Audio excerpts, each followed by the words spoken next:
The Point of View is sponsored by Cowbell Coffee. Taste it, love it.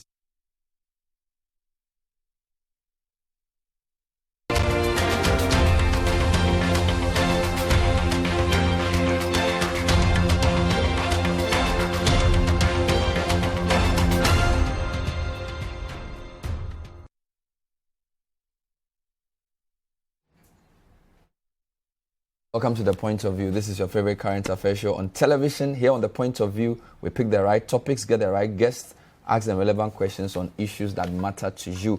And tonight is no different. We're dealing with two big related stories. We'll talk about Ghana's increase in COVID cases, our plans for vaccination, and whether we are kosher with all of that. Later on, we're speaking to the Africa director of AstraZeneca, the company that produced the first doses of vaccines we used, to find out their plan for rollout of vaccines for the continent. It's live and interactive. Send us your comments on the WhatsApp number on the screen. When we come back, I'll start with my first guest. Stay with us.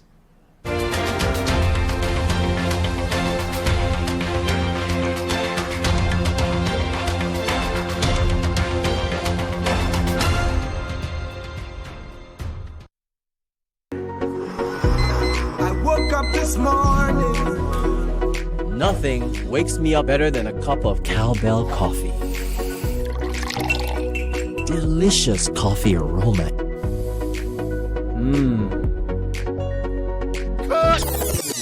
How can you forget your lines again? I'm sorry, sir, just that it tastes really good. Cowbell Coffee. Enjoy the delicious creamy coffee taste of 3-in-1 Cowbell Coffee. It's a beautiful day. Waiting. Cowbell Coffee. Taste it, love it. This advertisement has been vetted and approved by the FDA. Hello there. We know what matters today, don't we? Hurry up. Follow safety measures. Drive for hours. Grab a perfect spot. Park smoothly. And then visit another shop and scroll for the opportunities. Tap to pay. Enjoy that extra reward. Get 10% extra cash back when you pay with Visa. How you pay matters.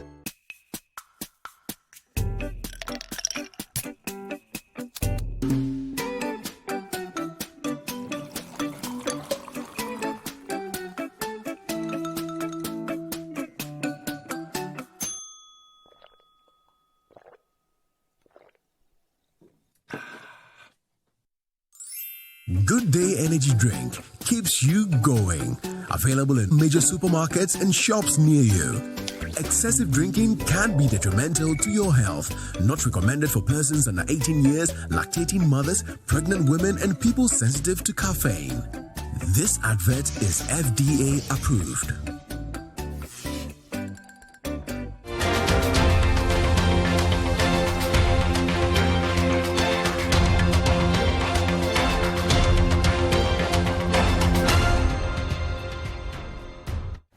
Welcome back to The Point of View. So tonight we'll start locally and then end on the continent. My first guest is Dr. Anthony Siasari. So there are a couple of questions on our minds. There's been a steady rise in the number of COVID-19 cases in Ghana in recent weeks. After initially it dropped to below 500, our active case count has steadily increased. Now we have over 2,300 cases. So why are our cases going up? Is it the Delta variant? Do we know what has occasioned the latest spike? And will the spike become a wave? Let me show you two quick charts before I speak to my guest. The first one is called Trends in Active COVID Cases. And this was shared by the Ghana Health Service earlier today during a press conference. You notice our first major incident on that chart was between January 16th and February the 27th when we peaked. You could call that a wave. Now, if you look on the chart, 3rd July, we seem to start rising again. Now let me show you another chart which makes it even clearer. We have something we call the 7-day moving average. There you have it. So this one summarizes the trend in a more graphic and clear way. Now, if you look to the right of your screen, it looks like we started trending upwards again. It's not become that steep to begin to get worried. But the concern is that the Delta variant is more contagious. The other issue too is that the more the virus transmits from one person to another, the more it mutates, and therefore increased transmission activity leads to deadlier variants.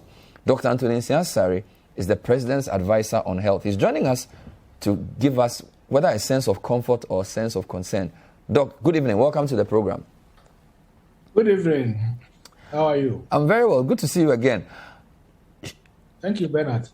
Why are our COVID numbers going up? Yeah, thank you very much, and good evening to everybody. As soon as the Ghana Health Service this afternoon told everybody, our figures are going up. And our figures are going up because I think we've all lost our guard. And it may be due to either fatigue or just sheer irresponsibility on the part of a lot of people. And people have been thinking that there's no virus, the pandemic is over. But as we have always been saying, it's not yet over until it's over. So if you do that, as you rightly said, a lot of people have not been vaccinated in this country. So if you are not very careful, and even one person or a few people bring in any new variant into the country, then what it means is that we are going to then infect most of the vulnerable people. And once most of the vulnerable people are infected, because a lot of people have not been vaccinated, then we will potentially be having a lot of cases because a lot of people will be exposed. And once you're exposed, then you have a lot of cases. And the virus in such a way that it mutates. That's the nature of virus. It mutates from time to time. So if you have people getting infected and people who are not wearing their mask, they are not following the protective social protection that we have put in place, then you continuously be having a lot of cases. So over the few days from the early part of July, we have seen a few surges in a lot of clusters, and that has accounted for the increase of number of cases that we see. It started somewhere in the middle of June. We've seen a lot of surges and spikes, and then some of them are in clusters in one or two schools, another one in some areas in a mining place, and then some few hospitals. And that's the reason why we are seeing what we are seeing now.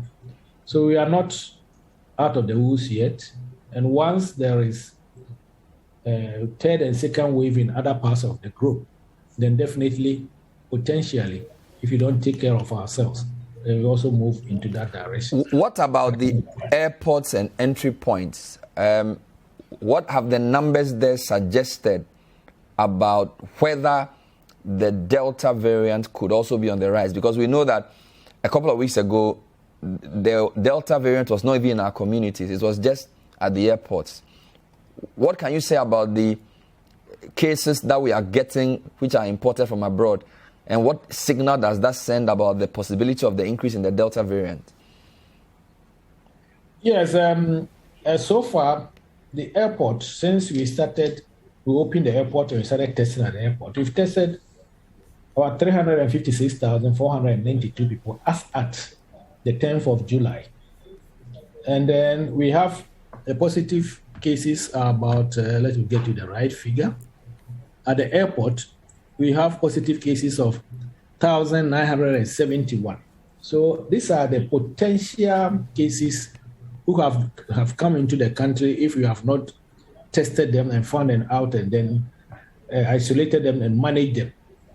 So the airport testing is actually limiting the number of cases that are coming into the country. And as you are aware, the land borders and then the sea borders are all closed. So what it means is that officially it's the airport which is open, and Ghana has only one airport. So we've managed to contain these 1,971 cases. And if you remember, somewhere in June, we have the first 6 cases of Delta variant from the number of positive cases that we isolated at the airport. And these cases were well isolated, managed, and then they went to when they were negative. So we do it in such a way that we limit importation of any patient with positive case or any virus into the country. But we should also be mindful that we don't completely eliminate it with the airport testing. We limit it because we know that on the 12th of March, the first 2 cases who came into the country came from outside. And since it's only one place which is open, that is the airport, we try as much as possible to make sure that we don't allow the positive cases to come into the community. But as you are aware, this is not 100% proof, because there will be some people who will be on the flight with people who are positive. They may pick the virus whilst on the flight. And if you are incubating it, the tests, other PCR tests or any test will not pick it until about 48 hours.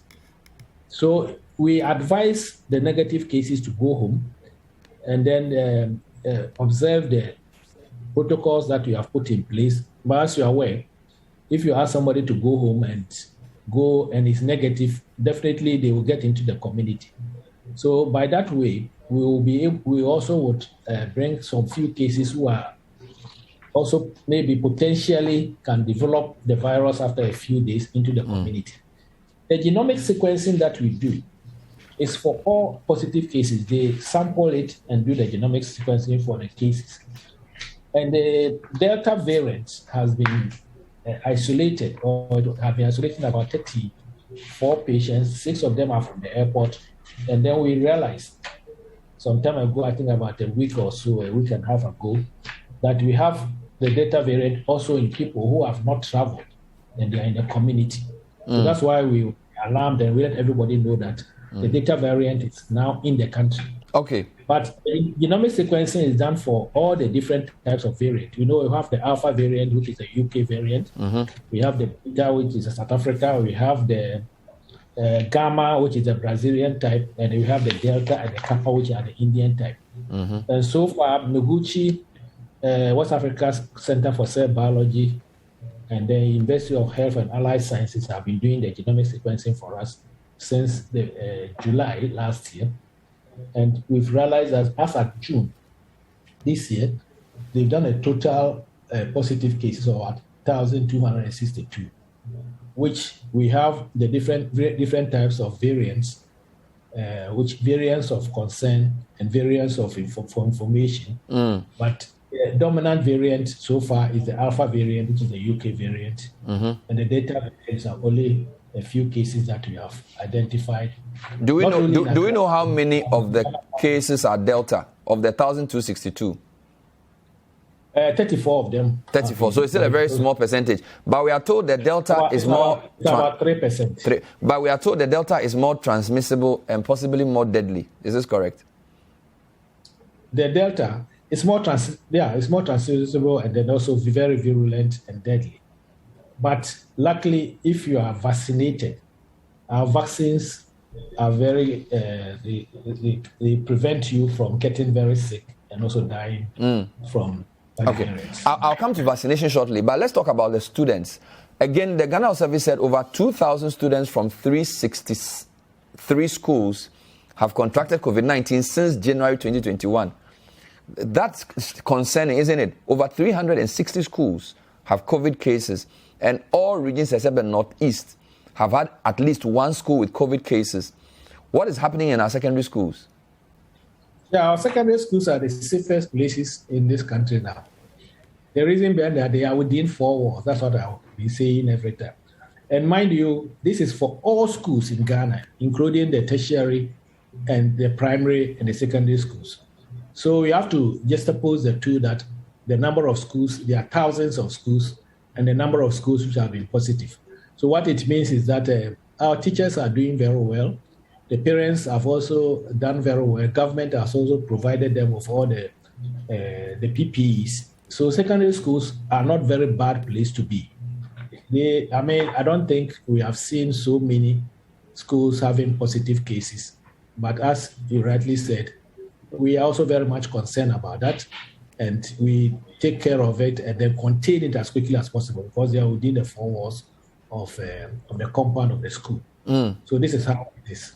Okay, there were concerns that ICU beds for severe and critically ill patients in Accra were quickly filling up. DG of GHS downplayed that and said it wasn't true or denied that. I mean, what's the situation with severely and critically ill people in our two main centers, Ridge in Accra and Ga East? Yeah, from the records we have 20 as at the 10th, the midnight, the 10th of July. We have 23 severe cases and 11 critical cases and 23 severe cases. They are the people who need critical care beds. So when it is said that the beds are filling up, it may not be wholly true. But once you see the number of active cases increasing to about 2,000, the number of active cases as of the midnight, the 10th of July, is about 2,458. So these are patients that we have to take care of. And some of them are moderate, some of them are mild, some of them are asymptomatic. So immediately the cases increase from, as about 2 weeks ago, we used to have about 1,100 and something cases. So if we continue having 1,412 cases as of 23rd of June, so if it moves to about 2,458 cases, it means we've nearly added about 1,000 new patients. So definitely we get more patients, and because we have the Delta variant, which is virulent, more people will be getting sick. And because we haven't vaccinated so many people, people are exposed and vulnerable, then slowly we will be getting our beds in the critical care areas being filled up. And as you are aware, we are not a country with a lot of ICUs, so we have to be very mindful anytime that we see an increase in the number of cases on daily basis. And that's the reason why it was a warning. That's why I saw it was a warning from our treatment sites that everybody should be very careful and follow the safety protocols very strictly, so that we don't get overwhelmed of the number of Finally, I want you to listen to the ranking member in Parliament Health Committee, Kwabena Mintakando. He's been speaking to the media this week about your vaccination and testing strategy. Here's a quick excerpt. The answer should be vaccination, vaccination, vaccination. As I stand here as a ranking member on Parliamentary Select Committee on Health, if you ask me when we are going to roll out the next vaccination plan, the answer is I don't know. I don't know.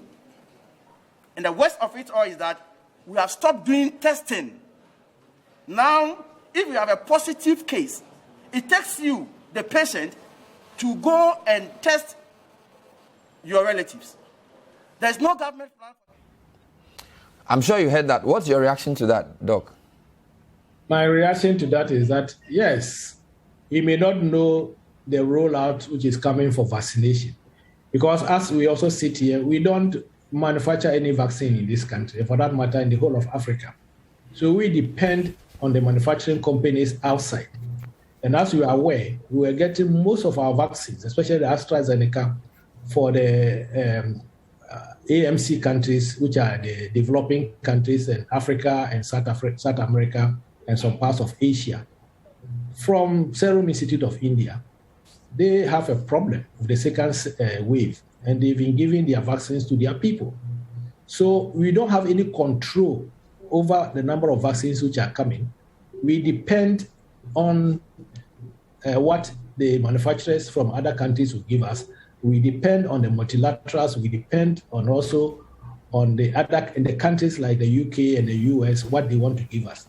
So nobody can sit in any country where manufacturers we don't manufacture vaccines to tell you that tomorrow we are starting our vaccination plan. We have the plan in place, but we wait till we get to know exactly when the next batch of vaccines are coming, and they will roll it out. I think we're all aware that we've rolled out a total of about 1,265,306 doses of vaccines since 1st of March this year. Okay. 804,964 first doses have been given, and we've given people who have had their total number of vaccination 2 doses 400,342. So if the honorable member is talking about he doesn't know, yes, we are not certain of when we will roll out. But we are also certain that at least we know the next batch of vaccines which are coming in. We are going to get some Pfizer now because we have improved on our logistics, cold chain logistics in the country. Okay. So for the first time, we are going to receive some Pfizer vaccines, which is about 1,266,000 plus. And we roll it out as our second deployment of vaccines. All right. So yes, we are hoping and we are praying that all the plans we've put in place will work. We still have stand by our 20 million doses of people to be vaccinated to achieve herd immunity. So we cannot tell him that tomorrow we are rolling out vaccination. All right. And what I will pray that they all should assist the country to do and assist government to do is let's play down the politics in all these things. Because I've always been saying this pandemic doesn't know the color of political party. So they should, if they have any ideas, they should tell us so that we all come together. Fair enough. And then we look for the vaccines anywhere we go. We have now given emergency use authorization to 5 different vaccines, to AstraZeneca, Sputnik V, Johnson & Johnson, and recently to Moderna and then Pfizer.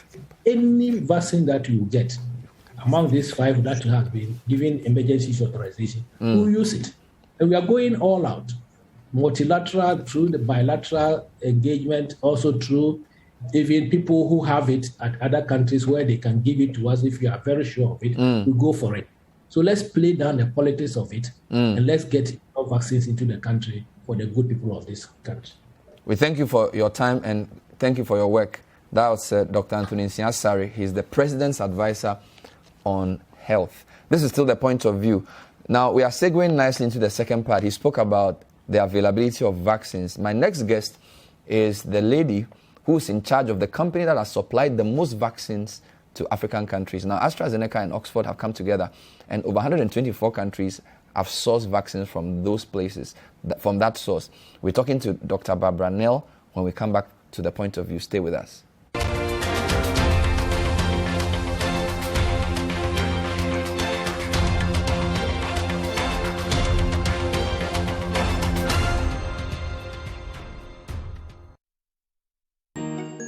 It's a good day to meet every challenge. It's a good day to want more out of life. It's a good day to wish for it, work for it, go get it. Familiar taste, a delicious indulgent with a flavor you just can't hide. Refreshing energy, gives so much for so little. For a strong performance, you've come to the right place. Good Day Energy Drink. Why wait a minute to enjoy a good day when every second counts? Good Day Energy Drink keeps you going. Excessive drinking can be detrimental to your health. Not recommended for persons under 18 years, lactating mothers, pregnant women, and people sensitive to caffeine. This advertisement has been vetted and approved by the FDA.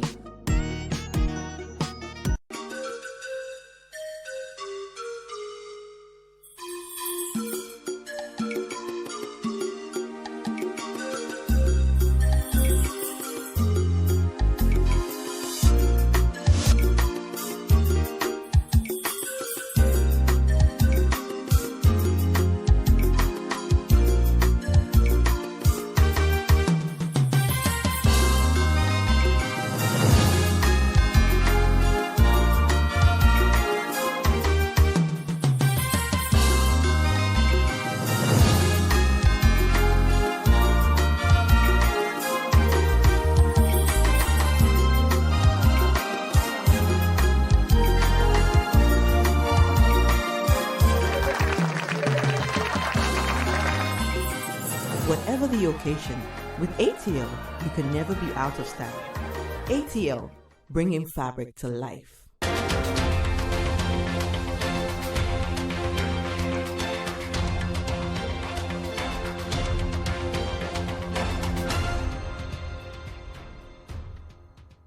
Welcome back to The Point of View. Today we're talking about the COVID-19 pandemic, trying to understand not just what's happening within the Ghanaian context, but also what's happening on the continental level.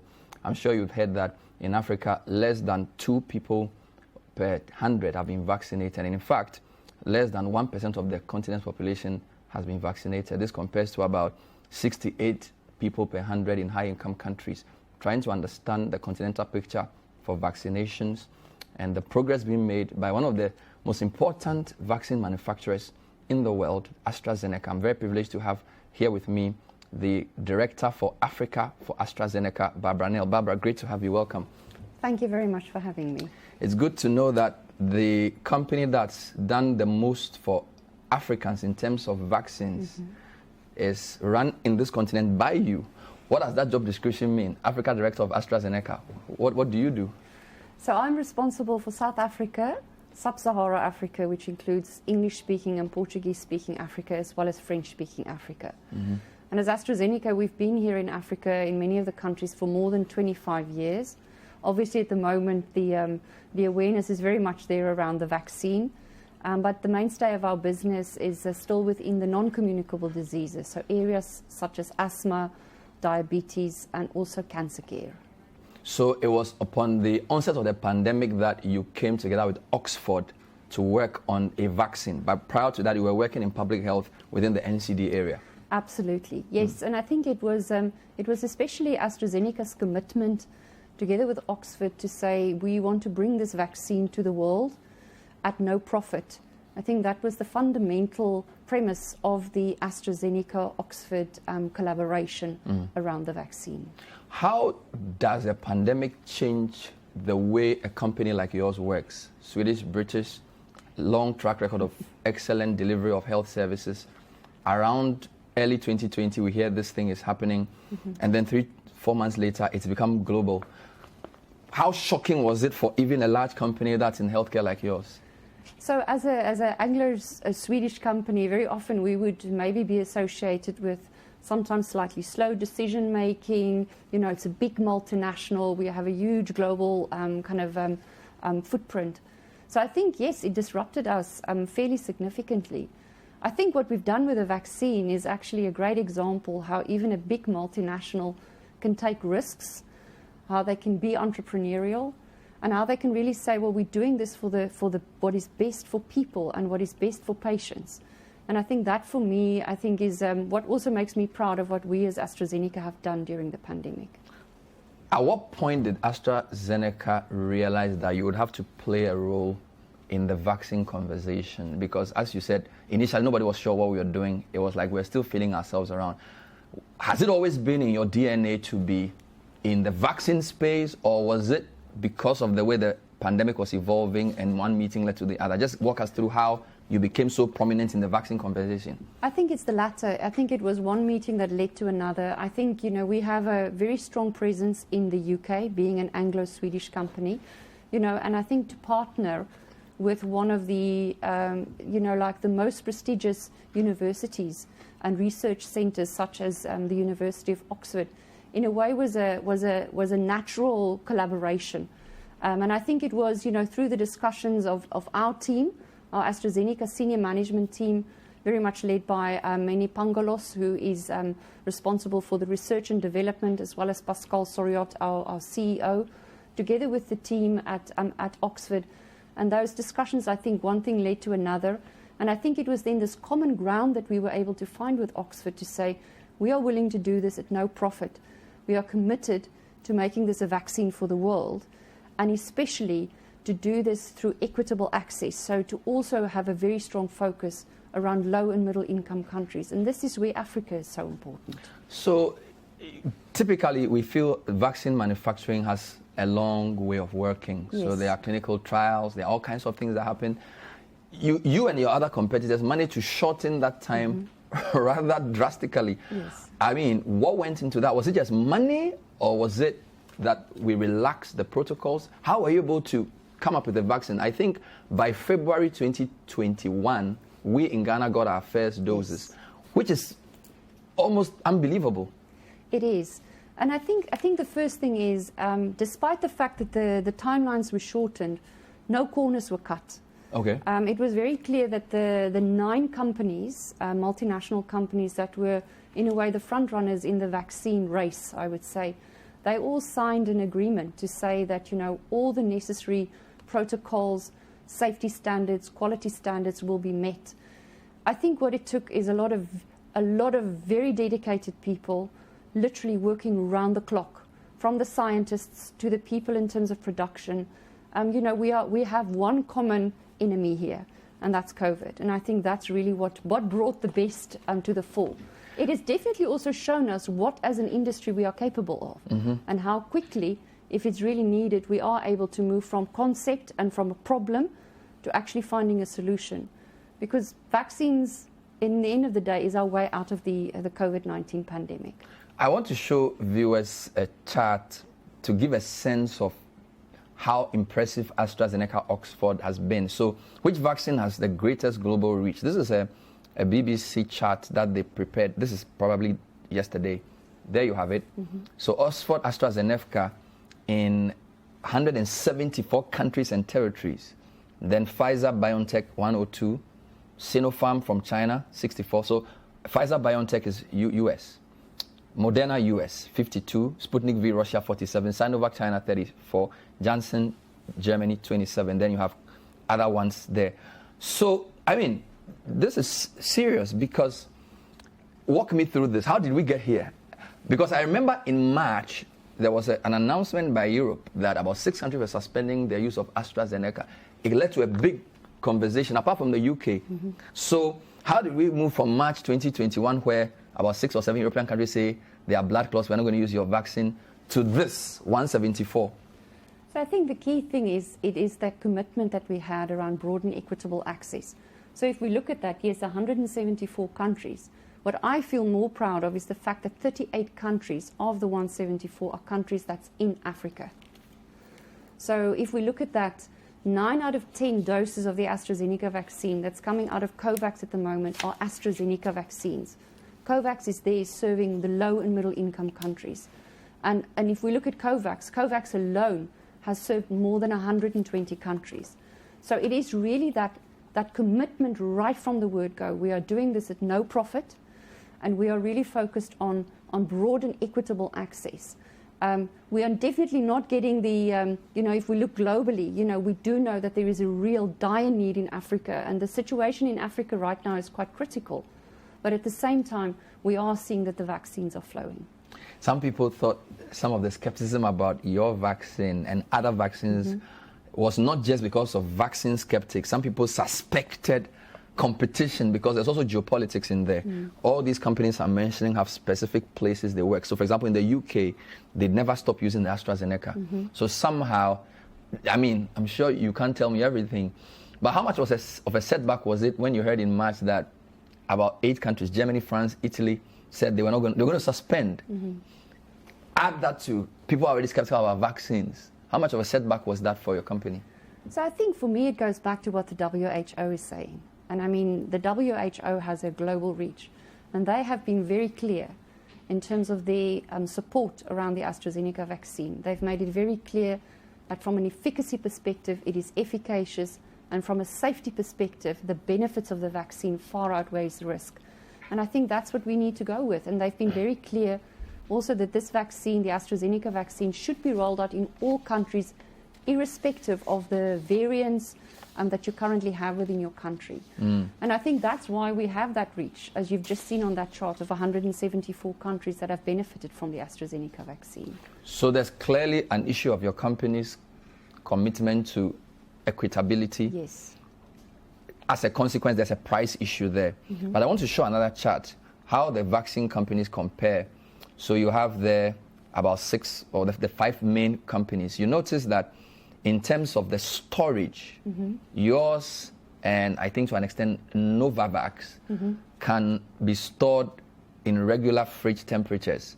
But the 2 main competitors, Moderna, Pfizer, BioNTech, you need extremely cold. Was this deliberate part of the strategy, or was it just the science that led to that? Just walk us through that. Yes, it is the science that led to it. With the AstraZeneca vaccine, the basis that we are using is a tried and tested methodology.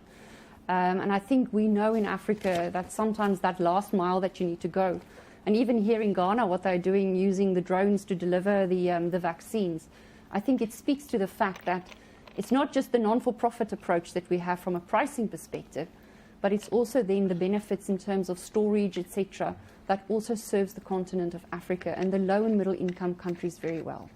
So viewers, the reason this chart is important is that the temperatures that you need to store certain types of vaccines, the infrastructure to store them, you wouldn't have. So for example, to get minus 70 degrees, you need to put certain things up. And don't forget that our second doses came from DRC, who said they could not manage the infrastructure of keeping even normal AstraZeneca vaccines. So coming back to the continent that you're in charge of, that must be serious, that countries, not only the fact that we have low penetration of vaccines, but quite a number of the countries don't even have what it takes to receive the vaccines. So yes, I think it's a huge public challenge, and it's a huge public effort, that the ministries of health in many of the countries need to lead.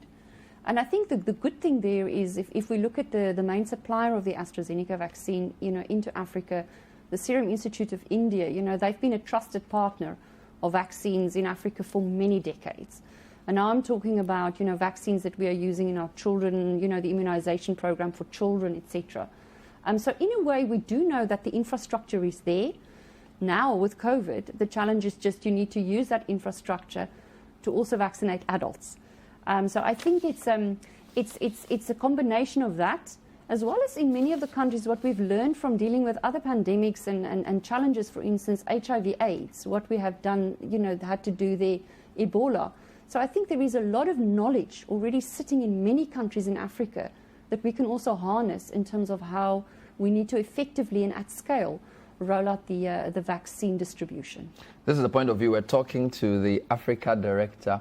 They call it the Africa Area, Africa Country Director for AstraZeneca, in the person of Barbara Nell. And we're discussing lots of things. She's in Ghana, not just because of COVID. She is very strong on non-communicable disease and all of those things. We'll talk about them. But I just wanted to show one final chart for this segment for your comment. And I think this chart is almost like the tragedy of what we want to discuss, because this is the global vaccine rollout chart showing you how many people per 100, or how many doses have been administered per 100 people. So that the darker the image, the more doses, right? So North America, South America, it's brick red. Then you go to Russia, it's orange. The whiter it gets, the emptier it is. Now, circle Africa, it's faded. There's nothing in there. Mm-hmm. This is the area you are in charge of, one of the largest global manufacturers of corona vaccine. What's going on? Why don't we have the vaccines here? So it is a very disturbing image, that, and I think the situation that we have in Africa right now has reached a critical point. I think one of the key things is, in February, March, we saw a lot of initial donations coming in. We saw Ghana leading the way, the first recipient of COVAX vaccines. I know there was almost a bit of a competition between Ghana and Ivory Coast, who is going to administer the first vaccines. And then because of this really devastating second wave that we saw in India, one of the things that happened is that the exports from India, there was basically a ban put on that. And that has caused this gap. So what has also happened is there's been a significant breakthrough that has happened in the last couple of weeks through a Japan summit that was held at the back end of June, as well as many of the pledges that's been made during the G7 summit, where countries that have an excess of vaccines are essentially donating vaccines. And what we currently know is that within the COVAX facility, there is commitment around 1.6 billion fully funded doses in 2021 and into 2022. So we continue to work very closely as AstraZeneca through COVAX with both the governments that should be receiving vaccines, such as what we have here in Ghana, as well as the governments that can be donating to ensure that the vaccines are flowing. And even in the last couple of weeks, since the export ban started in India, we have seen around about, it was in the region of about 23, 25 countries in Africa that has already received another tranche of vaccines. And we need to continue to work on this. And we know that as the situation in India improves, we know that the Serum Institute of India has also given their commitment. And we know that the government there has also indicated that the export ban will be lifted. And once that happens, we will then see the vaccines once again flowing in. The good thing is that the Serum Institute of India has also built up their capacity. So I think once this export ban is being dealt with, then we will see the right quantities flowing in. I'm a bit puzzled because I thought AstraZeneca had 25 manufacturing sites in 15 countries. So how come the Serum Institute in India, export ban India thing sort of stopped the whole... What is it that you manufacture COVID vaccines only in India? What's your supply distribution like? So our supply approach, we have about 12 regional supply chains that we've set up globally, and we are working with around about 20 partners globally. So our model for distribution is really centered around two components. The one is the non-for-profit pricing, and then the other one is to do a full technology transfer, so basically to share our IP with the partners. The reason why we're doing this is that we can ensure a global level of quality and certainty that people can have within the quality of the vaccines that we are supplying. So why Serum Institute of India? As I said before, they've been serving the African continent very effectively for many decades. And Serum Institute of India is actually one of the biggest volume suppliers of vaccines globally, the quantities that they are producing. So they are actually a very good partner for Africa in terms of the scale that we need to reach here. But some would then say that suggests that, or some could deduce that means that the types of vaccines we're getting from Serum may not necessarily be the same quality as you produce in other places, because you already distinguish between what you're doing almost like not-for-profit and then what you're doing on a commercial level. And don't forget, in the price build-up, when we looked at the various charges for vaccines, yours was the cheapest. So it seems to suggest that maybe we're getting an inferior quality vaccine through the Serum Institute. That's definitely not the case. Whether it's a vaccine, an AstraZeneca vaccine that you're receiving in the UK that was produced in Europe, whether it's a vaccine that you're receiving in South America or one from the Serum Institute of India, they all go through exactly the same quality checks. There are about 60 checks that any vaccine, any AstraZeneca vaccine would go through. So I think there is no difference in terms of the quality that we will see. So you're saying that there's good news in the sense that now some of the countries are surplus. And I just need to mention, again, by way of information, that some countries appear to have vaccinated everybody else. The last time we checked, US had vaccinated probably 99.9% of their population, okay? China, around 98% of their population. So you're talking about 1.2 billion people vaccinated. The UK has 120 doses per 100 people. They are gone beyond 100%. And you come to Africa, and Ghana is like 4 doses per 100. So you need to convince me that there's a change, because the countries seem to be hoarding. There's a whole vaccine diplomacy thing going on, and countries don't seem to be ready to want to share. In fact, there was a row between the EU and the UK. So what makes you confident that this promise from this Japan meeting is going to yield anything? Because I think since May, when we've had the ban in terms of the exports from India, we have already seen donations flowing in to about 23 countries in Africa. So we are seeing that this is happening. We need to continue to raise the profile of Africa. We need to continue on any platform to talk about the need so that we can see those doses flowing in earlier and quicker. The situation in Africa is critical. You are absolutely right.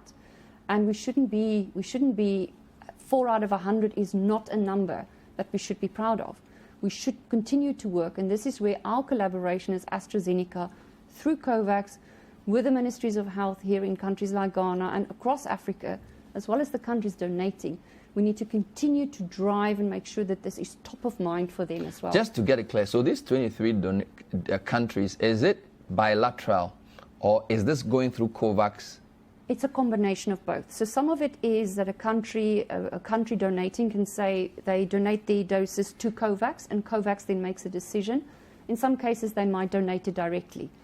For instance, where a government might say, we have strong relationships with certain countries, and we will be donating to them. So what is important at the moment, and earlier in the year we sat down here in Ghana with the Honourable Minister of Health, and we've been working very closely with several groups here in Ghana to ensure that we are raising the profile and that the Ghanaian population will receive what they should rightfully receive. So can the government of Ghana directly buy doses from AstraZeneca? At the moment, for Ghana, the supply will come through COVAX. So what is important is this whole piece that we continue to work with COVAX, we continue to work with the Ministry of Health to ensure that COVAX knows exactly what the needs are and the criticality of what we need. But just to clarify, is it a price issue or a policy issue, what you just said? Is it that the arrangement is that countries like Ghana have to buy through COVAX? What if the government of Ghana said we have $1 billion through some whatever and wanted to directly buy 500,000 doses from Oxford AstraZeneca serum? Is that possible? So at the moment, our supply of AstraZeneca vaccine will go through COVAX. Okay. That's basically... That's the arrangement. Yes, it has to go through COVAX. Yes, and we were the first pharmaceutical partner that signed up to COVAX. And I think it's the best mechanism to get vaccines into the low and middle income countries, in terms of the reach that they have and in terms of the support that they can provide. This is important for us here because there have been controversies about government trying to procure vaccines through middlemen. And we've had people offer, and I'm not sure of the brand of vaccines, I think it's Sputnik V and others, but there are businesses and people in the world who have offered to supply certain quantities to our government, and our governments have given letters of credit and stuff like this. So I need to understand if, for AstraZeneca, it was a policy that your vaccine supply to countries like Ghana would have to go through COVAX, and under no circumstance would you sell to a middleman to resell to a country like Ghana. Yes, that is exactly what it is. So it needs to go through COVAX. Amazing.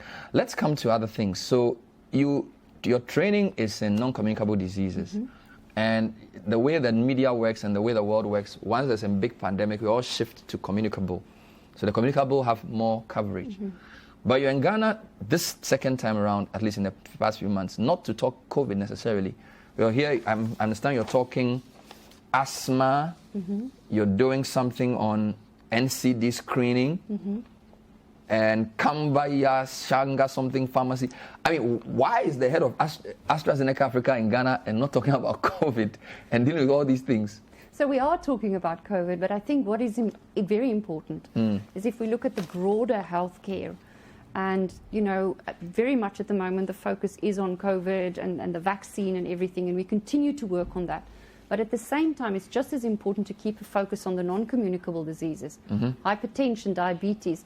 And this time around, what brought me to Ghana, specifically around asthma, we have an initiative called the Africa Pumua Initiative.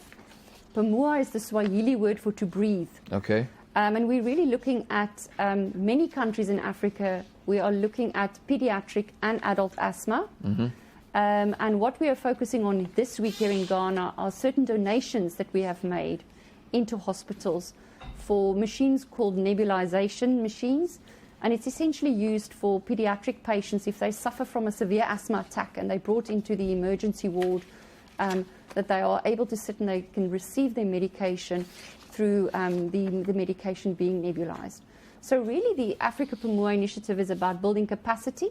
So through these donations, and there's many more things to come there in terms of spirometry, as well as peak flow meters, which are devices that pulmonologists and doctors use to basically check on your lung function. So this all helps with the diagnosis and the better management of asthma. And then the other component that we are currently also working on with the Ghana Thoracic Society is around education and training. So really educating clinicians, pharmacists, nurses, PAs, etc., in terms of the diagnosis and the better management and maintenance of patients suffering from asthma. There's something you scientists call comorbidities.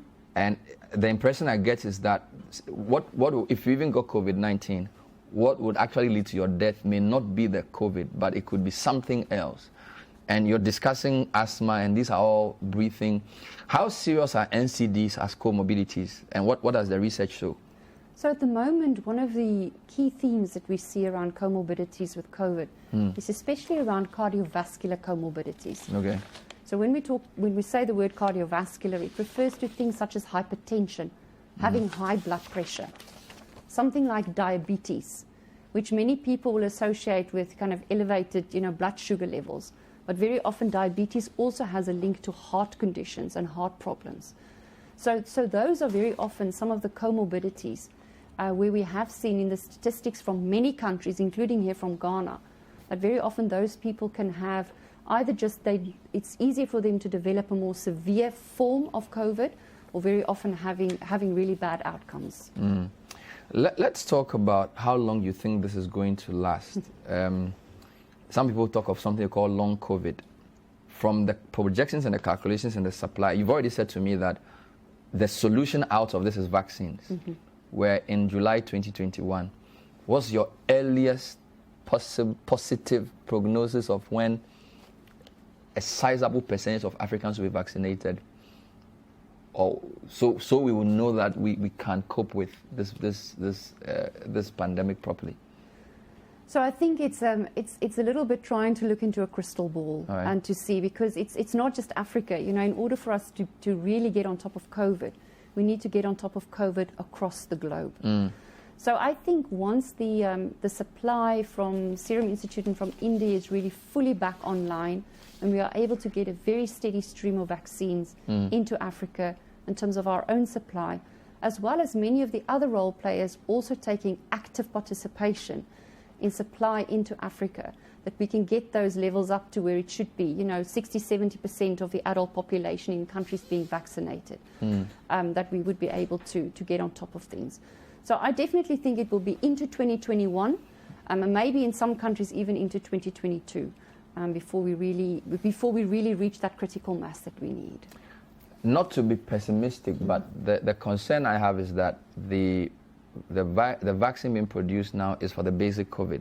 Now we are hearing of the Delta variant. There's been all kinds of variants coming in. And it's not clear if the vaccine you produce or that of your competitors can effectively reduce either infection, hospitalization, or death for the Delta variant. Should we be worried? I actually want to give all Ghanaians a real sense of comfort around that point. Very recently there was data published, real-world evidence data from the UK. Public Health England published it, where they specifically looked at people who have received 2 doses of the AstraZeneca vaccine in the UK and then got infected with the Delta variant. And what we saw was a 92% protection against hospitalization and severe disease. And I think that should be something that I think should really give people comfort in terms of the protection that they do have when they... Can you just repeat that? You're saying people who had received 2 doses of two doses of AstraZeneca, when they got infected with the Delta variant, it gave them a 92% protection against hospitalization and severe disease. In which country is this? This was in the UK. Wow. So not against getting infected, but against hospitalization and severe disease. Yes. What about death? Do we know its efficacy? At the moment, that real-world evidence data is going to. They are continuing to look at it, and it's they're continuing to gather the information. When this initial data was looked at, yes, it was basically also protection against death. So you may not need to produce a different vaccine for Delta if these sort of numbers become clearer. Absolutely, and that's exactly what the data is showing us at the moment, is that if you've had what we would call the original AstraZeneca vaccine, it gives you the protection that you need against the Delta variant. What about mixing doses? Is that something you're open to? Because, again, we're not sure what the science says, but I'm hearing, for example, in Thailand this week that there's so much trouble that they're mixing Sinovac first dose, AstraZeneca second dose. What can you say to us about that? So I think the first thing to say is we continue to work here in Ghana with the regulatory body that would really make the decision in terms of how the vaccines need to be rolled out and how they should be used. At the same time, what is really good is that the data that the University of Oxford is producing is giving us evidence for some of these questions. So there has been studies done where they've looked at the usage of AstraZeneca with the Pfizer vaccine, the different combinations and permutations that you can have there. And that data shows, good efficacy and that it would be an option. And we obviously need to see how that then pans out. Once again, as we said earlier, it depends on what vaccine is feasible to be stored and to be used in a country. But it definitely does give the regulator options, and it gives them data to make the right decision for Ghanaians. My final question to you, Barbara. So you are in charge of AstraZeneca Africa. We've seen what the India situation has led to in terms of essentially banning exports. There are 53 countries in Africa. You're from South Africa. You definitely should be working towards getting at least 2 or 3 manufacturing centers on the continent, which can produce vaccine in quantities that can roll out if this type of global vaccine war continues. So what can you say about that? So I think from a COVID perspective for us, the main decision was speed. And this is why we partnered with an established vaccine producer such as Serum Institute of India. But you are absolutely right. You know, for future pandemics and for future situations and for Africa not to be in the situation that it is in at the moment, we should absolutely be looking at those partnerships and establishing, you know, looking at local manufacturing on the continent. I was thinking for a bit more than that, but I'll take that. I was hoping you were saying, look, we've seen Ghana, you're doing some stuff, we could start something here. But it possibly suggests it's more than just a peaceful country. You need a credible institution with some sort of track record. You need some sort of supply chain type of thing going to be able to produce a vaccine in a place like this. It's not a, you know, vaccine production is not an easy medication to make. So yes, it's a very involved process, and as I say, I think this is where into the future, we need to look at these. But South Africa is, to all intents and purposes, a developed country. Yes. Are you telling me that there's no institute in South Africa that within a year can start producing vaccines for use on the continent? So there would definitely be options, and there are definitely organizations, and not just in South Africa, that would probably be able to fit that bill. The thing is, for the pandemic that we're faced with now, we don't need vaccine production to only start in a year or a year and a half's time. We need them now. And yes, as we've discussed, you know, there are issues and challenges at the moment in terms of getting the vaccines into Africa. We are working on it. But at the moment still, to get on top of COVID right now, we need to have the speed. And I think that's the route that AstraZeneca has chosen. What we should be looking at is also, you know, the other producers, you know, what they are doing to also serve the African continent. You know, this is not a one vaccine approach to serve Africa. You know, this is where also across the pharmaceutical industry, we need to hold hands and we need to work with other companies as well in terms of what they can do, you know, through COVAX to serve the African population. We'll leave it here. Thank you very much, Barbara Nell. She's the country president for the Africa cluster, AstraZeneca, who are a big pharmaceutical company on the continent, partner with Oxford to produce vaccines, and they've rolled those out in over 120 countries. She's visited Ghana on 26th February when the first doses of the AstraZeneca vaccines came through COVAX. She's back in Ghana doing some work on NCDs, asthma, and a whole lot, meeting some very important people. She chose to speak to us on the point of view as well. Thank you. Thank you for watching. This has been a special edition of the show focusing on the COVID-19, the new infections, and our readiness to get vaccines. Hope you've enjoyed it. We'll be with you next time. Bye-bye.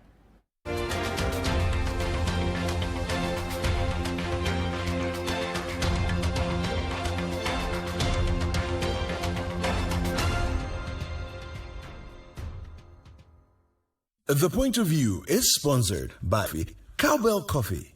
Taste it, love it.